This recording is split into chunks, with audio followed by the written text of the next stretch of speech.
or I think that's about 8 billion US, 7 to 8 billion US in damage from Hurricane Melissa. So Mm-hmm. in my opinion, the construction industry is not like a short-term thing. Like I Mm-hmm. think even companies like Atlantic could see a multi-year demand boom as Jamaica not only rebuilds what was lost, but also invests in more resilient upgrades, Mm-hmm. like underground utilities, stronger buildings, etc. Those things that require Mm-hmm. continuous hardware supply.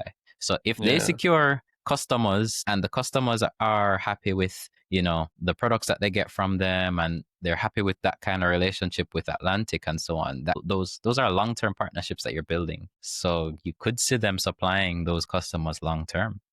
So Mm-hmm. yeah. Yeah, all I would say it's I think it's a good time to own a hardware store Hmm. or own a hardware store that sells to other hardware stores. Yeah. Because I don't think they, as you mentioned, the damage is very serious, and people need a lot of these supplies to rebuild and stuff. And there were already a lot of development projects that were going on in Jamaica anyway Hmm. before this. So I guess some of them could be slowed down by what happened with the hurricane, but and I don't think it's not going to be the last hurricane. There it's really just a question of when is the next hurricane